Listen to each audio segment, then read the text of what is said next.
ഞാനിന്ന് സംസാരിക്കാൻ പോകുന്നത് പാർക്കിൻസോണിസം രോഗത്തെ പറ്റിയാണ്. അപ്പോൾ പ്രായമായവരിൽ ഒരു 60 വയസ്സിന് മേലിലുള്ളവരിലാണ് ഈ പാർക്കിൻസോണിസം എന്ന് പറയുന്ന രോഗാവസ്ഥ കണ്ടുവരുന്നത്. തലച്ചോറിനുള്ളിൽ നമ്മുടെ ചലനങ്ങളെ നിയന്ത്രിക്കുന്ന ഭാഗത്ത് ഡോപ്പമിൻ എന്ന രാസപദാർത്ഥം ഉൽപ്പാദിപ്പിക്കുന്ന ഞരമ്പുകൾ നശിച്ചു പോകുന്നത് മൂലമാണ് ഈ പാർക്കിൻസോണിസം രോഗം ഉണ്ടാകുന്നത്. അപ്പോൾ പല കാരണങ്ങൾ കൊണ്ട് ഈ ഞരമ്പുകൾ നശിച്ചു പോകാം. ഒന്ന്, പ്രായാധിക്യം കാരണം ഇത് ഉൽപ്പാദിപ്പിക്കുന്ന ന്യൂറോൺസ് നശിച്ചു പോകുന്നത്. ഇതാണ് കൂടുതലായി സാധാരണ കാണപ്പെടുന്ന ഇഡിയോപ്പതിക് പാർക്കിൻസൺസ് ഡിസീസ് എന്ന് പറയുന്നത്.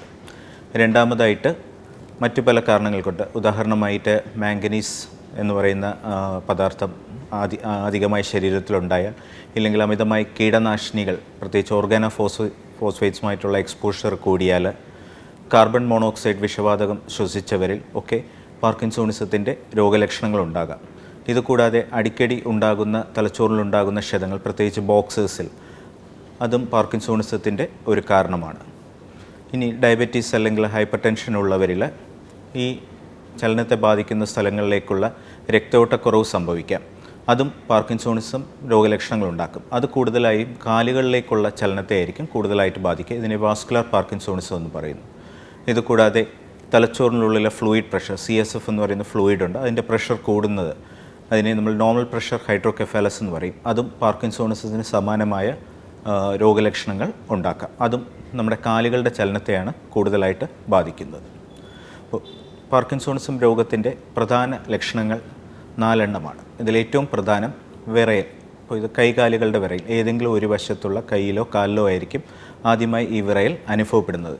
രോഗി റെസ്റ്റ് ചെയ്യുന്ന അല്ലെങ്കിൽ വിശ്രമത്തിലിരിക്കുന്ന അവസ്ഥയിലാണ് ഈ വിറയൽ കൂടുതലായിട്ട് വരുന്നത്. അപ്പോൾ കാലക്രമേണ ചികിത്സ എടുത്തില്ല എന്നുണ്ടെങ്കിൽ ഈ വിറയൽ മറ്റു വശങ്ങളിലേക്കും ക്രമേണ എല്ലാ കൈകാലുകളെയും ബാധിക്കുകയും ചെയ്യും.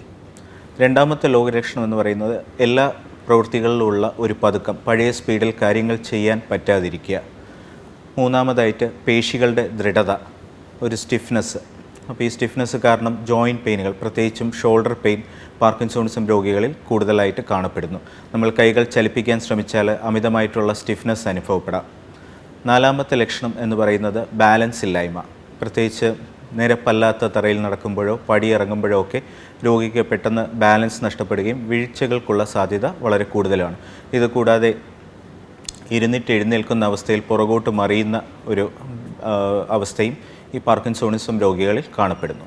അപ്പം ഈ 4 ലക്ഷണങ്ങൾ, വിറയൽ, പേശികളുടെ ദൃഢത, കാര്യങ്ങൾ ചെയ്യുന്നതിനുള്ള ഒരു പതുക്കം, ബാലൻസ് ഇല്ലായ്മ, ഇതാണ് പ്രധാനപ്പെട്ട 4 ലക്ഷണങ്ങൾ പാർക്കിൻസോണിസം രോഗത്തിൻ്റെ. ഇത് കൂടാതെ തന്നെ മറ്റു ചില കാര്യങ്ങൾ, ഉദാഹരണത്തിന് നമ്മുടെ കൈകാലുകളുടെ പേശികളുടെ ദൃഢത പോലെ തന്നെ മുഖത്തെ പേശികളുടെ ദൃഢതയും ഈ പാർക്കിൻസോണിസം രോഗികളിൽ കാണാം. അപ്പോൾ ഇത് കാരണം അവർക്ക് അവരുടെ വികാരങ്ങൾ അല്ലെങ്കിൽ ഇമോഷൻസ് ശരിയായ രീതിയിൽ പ്രകടിപ്പിക്കാൻ പറ്റത്തില്ല. അപ്പോൾ ദേഷ്യം വന്നാലും സങ്കടം വന്നാലും അവരുടെ ഫേസ് ഒരുപോലെ തന്നെ ഇരിക്കും. ഇതിനെ മാസ്ക് പോലുള്ള ഫേഷ്യസ് അല്ലെങ്കിൽ മാസ്ക് ഫേഷ്യസ് എന്നാണ് പറയുന്നത്. ഇത് കൂടാതെ നമ്മൾ സാധാരണ നടക്കുമ്പോൾ നമ്മൾ കൈകൾ ആട്ടിയിട്ടാണ് നടക്കുന്നത്. പക്ഷേ പാർക്കിൻസോണിസം രോഗികൾ നടക്കുമ്പോൾ അവരുടെ കൈകൾ വളരെ സ്റ്റിഫായിരിക്കും. അതായത് ഒരു ഡോൾ നടക്കുന്ന പോലെ ആയിരിക്കും അവർ നടക്കുന്നത്. ഇതുകൂടാതെ ഹാൻഡ് റൈറ്റിംഗ്, അവരുടെ അക്ഷരങ്ങൾ വളരെ ചെറുതായി വരാം. ഇതൊക്കെയാണ് നമ്മൾ പ്രധാനമായിട്ടും പാർക്കിൻസോണിസം രോഗികളിൽ കാണപ്പെടുന്ന രോഗലക്ഷണങ്ങൾ.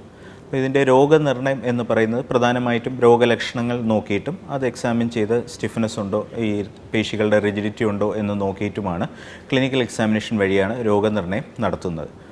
ഇതുകൂടാതെ നേരത്തെ പറഞ്ഞ പോലെ വാസ്കുലർ പാർക്കിൻസോണിസം വരാം, അല്ലെങ്കിൽ തലച്ചോറിനുള്ളിലെ ഫ്ലൂയിഡ് കൂടിയിട്ടുള്ള പാർക്കിൻസോണിസം ലക്ഷണങ്ങൾ വരാം. ഇതൊക്കെ നേരത്തെ പറഞ്ഞ പോലെ കാലുകളുടെ ചലനത്തെയാണ് കൂടുതലായിട്ട് ബാധിക്കുന്നത്. അപ്പോൾ ഇതുണ്ടോ ഇല്ലയോ എന്നുള്ളത് അറിയാൻ വേണ്ടിയിട്ട് ബ്രെയിനിൻ്റെ ഇമേജിങ്, CT അല്ലെങ്കിൽ MRI എടുത്തു നോക്കേണ്ടതായിട്ട് വരും. ഇതുകൂടാതെ തൈറോയിഡിൻ്റെ അഭാവം, ചില വൈറ്റമിനുകളുടെ അഭാവമൊക്കെ ഇതുപോലുള്ള പതുക്കം, കാര്യങ്ങൾ ചെയ്യാനുള്ള പതുക്കം ഉണ്ടാക്കും. അത്തരം കാര്യങ്ങളുണ്ടോ എന്നുള്ളത് കൂടെ നോക്കേണ്ടി വരും. ഇതിൻ്റെ ചികിത്സയെപ്പറ്റി പറയുകയാണെങ്കിൽ നേരത്തെ പറഞ്ഞ പോലെ ഡോപ്പമിൻ എന്നൊരു രാസവസ്തുവിൻ്റെ അഭാവം മൂലമാണ് ഈ പാർക്കിൻസോണിസം രോഗം ഉണ്ടാകുന്നത്. അപ്പോൾ അത് നമ്മളെ ശരീരത്തിലേക്ക് കൊടുക്കുകയാണ് ഇതിൻ്റെ ട്രീറ്റ്മെൻറ്റ് എന്ന് പറയുന്നത്. അപ്പോൾ പ്രധാനമായിട്ടും 3 സ്റ്റേജസാണ് ഈ രോഗത്തിൽ പാർക്കിൻസോണിസം രോഗികളിൽ ഉണ്ടാകുന്നത്. അപ്പോൾ സ്റ്റേജ് 1 എന്ന് പറയുന്നത് നമ്മൾ ആദ്യ രോഗലക്ഷണങ്ങൾ കണ്ടു തുടങ്ങുന്നു, വിറയൽ അല്ലെങ്കിൽ സ്റ്റിഫ്നെസ് കണ്ടു തുടങ്ങുന്നു. അപ്പോൾ ആ സമയത്ത് നമ്മൾ മരുന്ന് കൊടുക്കുന്നു, രോഗി അതിനോട് കൃത്യമായി പ്രതികരിക്കുന്നു. പക്ഷേ കാലക്രമേണ നമ്മൾ കൊടുക്കുന്ന ഡോസിൻ്റെ ഒരു 2-3 മണിക്കൂർ കഴിയുമ്പോഴത്തേക്കും രോഗലക്ഷണങ്ങൾ വീണ്ടും വിറയൽ അല്ലെങ്കിൽ സ്റ്റിഫ്നെസ്, നടക്കാനുള്ള ബുദ്ധിമുട്ട് കൂടുതലായി വന്നോടും. അപ്പോൾ നമുക്ക് മരുന്നിൻ്റെ ഡോസ് കൂട്ടേണ്ടി വരും, അല്ലെങ്കിൽ മരുന്ന് രണ്ട് നേരമാണ് കൊടുക്കുന്നതിൽ അത് 3-4 നേരമായിട്ട് കൊടുക്കേണ്ടി വരും. അപ്പോൾ ഇതാണ് സെക്കൻഡ് സ്റ്റേജ് എന്ന് പറയുന്നത്. അപ്പോൾ ഫസ്റ്റ് സ്റ്റേജിൽ കൃത്യമായി മരുന്നുകളോട് രോഗി പ്രതികരിക്കും. സെക്കൻഡ് സ്റ്റേജ് ആകുമ്പോഴത്തേക്കും ഈ മരുന്നുകളോട് പ്രതികരിക്കുന്ന സമയം കുറഞ്ഞു വരും. ഇതുകൂടാതെ തന്നെ മരുന്നുകളുടേതായിട്ടുള്ള ചില പാർശ്വഫലങ്ങൾ, ഉദാഹരണത്തിന് അനിയന്ത്രിതമായ കൈകാലുകളുടെ ചലനം ഈ മരുന്നുകളുടെ ഒരു സൈഡ് എഫക്റ്റായിട്ട് വരാം. അതുപോലെ ഇല്ലാത്ത കാഴ്ചകൾ കാണുക, വിഷ്വൽ ഹലൂസിനേഷൻസ്, ഇതും ഈ മരുന്നുകളുടെ പാർശ്വഫലമായിട്ട് ഉണ്ടാകാം. അപ്പോൾ ഇത്തരം ലക്ഷണങ്ങൾ വരുന്ന സമയത്ത് നമുക്ക് അതനുസരിച്ച് മരുന്നുകളുടെ ഡോസ് ക്രമീകരിക്കേണ്ടി വരും. മൂന്നാമത്തെ ഒരു സ്റ്റേജ് ആകുമ്പോഴത്തേക്കും രോഗിയുടെ ചലനത്തെ അത് പൂർണ്ണമായിട്ട് ബാധിക്കുകയും നടക്കാൻ പറ്റാത്തൊരവസ്ഥ, രോഗി പൂർണ്ണമായും കിടപ്പിൽ ആവുകയും ചെയ്യുന്നു. അതോടൊപ്പം ഭക്ഷണം എടുക്കാനുള്ള ബുദ്ധിമുട്ട് വരുന്നു.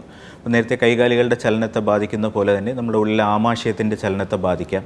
ഇത് രോഗിക്ക് ഭക്ഷണം എടുക്കുന്നതിനുള്ള ബുദ്ധിമുട്ടുണ്ടാക്കാം. അപ്പോൾ ഭക്ഷണം കഴിക്കുമ്പോൾ കറക്റ്റായിട്ട് ആമാശയത്തിൽ പോകാതെ ശ്വാസകോശത്തിലേക്ക് പോകാം. അത് കാരണം ഉണ്ടാകുന്ന ന്യൂമോണിയ, അല്ലെങ്കിൽ ഭക്ഷണം എടുക്കുന്നതിൽ കുറവ് കാരണം ഉണ്ടാകുന്ന മാൽന്യൂട്രീഷൻ, ഇവയൊക്കെയാണ് മരണകാരണമായി തീരുന്നത്. അപ്പോൾ നേരത്തെ തന്നെ രോഗനിർണയം നടത്തി, അതായത് രോഗലക്ഷണങ്ങൾ കാണുമ്പോൾ തന്നെ രോഗനിർണയം നടത്തി മരുന്നുകൾ തുടങ്ങിക്കഴിഞ്ഞാൽ ഈ ഒരു പാർക്കിൻസോണിസം രോഗത്തിൻ്റെ ദൈർഘ്യമെന്ന് പറയുന്നത് 20 തൊട്ട് 30 വർഷം വരെയാണ്.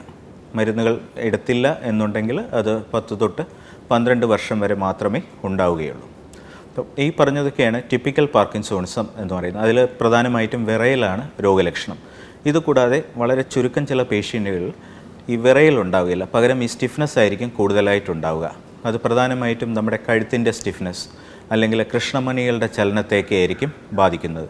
അപ്പോൾ ഇത്തരം രോഗികൾ സാധാരണ ടിപ്പിക്കൽ പാർക്കിൻസോണിസത്തിൽ നിന്നും, സാധാരണ പാർക്കിൻസോണിസം ഒരു 10-20 വർഷം എടുത്താണ് രോഗം മൂർച്ഛിക്കുന്നതെങ്കിൽ ഈ അറ്റിപ്പിക്കൽ പാർക്കിൻസോണിസം 7-8 വർഷത്തിനുള്ളിൽ തന്നെ രോഗി പൂർണ്ണമായും കിടപ്പ് അവസ്ഥയിലാവുകയും മരണത്തിലേക്ക് പെട്ടെന്ന് അടുക്കുകയും ചെയ്യുന്നു. അപ്പോൾ അറ്റിപ്പിക്കൽ പാർക്കിൻസോണിസം ആണോ എന്നുള്ളത് കണ്ടുപിടിക്കുന്നതും പ്രധാനമാണ്.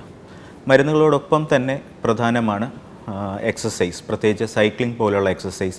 എല്ലാ ജോയിൻസും അനക്കുക, കാരണം സ്റ്റിഫ്നെസ് കാരണമുണ്ടാകുന്ന ജോയിൻറ്റ് പെയിൻസ്. അപ്പോൾ കഴിയുന്നത്ര വ്യായാമത്തിൽ ഏർപ്പെടുക, ഇതും പ്രധാനമാണ്. ഇപ്പോൾ ചില രോഗികൾ മരുന്നുകളോട് പ്രതികരിക്കുന്നില്ല എന്നുണ്ടെങ്കിൽ നമ്മുടെ തലച്ചോറിനുള്ളിൽ ചില ഇലക്ട്രോഡുകൾ സ്ഥാപിച്ച് നമ്മുടെ ഈ ചലനത്തെ ഉദ്ദീപിപ്പിക്കുന്ന അല്ലെങ്കിൽ ചലനത്തെ നിയന്ത്രിക്കുന്ന സ്ഥലങ്ങളെ സ്റ്റിമുലേറ്റ് ചെയ്യുന്ന ഡീപ്പ് ബ്രെയിൻ സ്റ്റിമുലേഷൻ എന്ന ചികിത്സാ രീതിയും ഇപ്പോൾ ലഭ്യമാണ്. അപ്പോൾ പ്രധാനമായിട്ടും രോഗലക്ഷണങ്ങൾ തിരിച്ചറിയുക, നേരത്തെ തന്നെ ചികിത്സ തുടങ്ങുക, കൃത്യമായ ഇടവേളകളിൽ ഡോക്ടറെ കണ്ടിട്ട് ആ ഡോസ് ക്രമീകരിക്കുക, കൃത്യമായ വ്യായാമത്തിൽ ഏർപ്പെടുക, ഇതൊക്കെയാണ് പാർക്കിൻസോണിസത്തിന് വേണ്ടിയിട്ടുള്ള യഥാർത്ഥ ചികിത്സാ രീതി.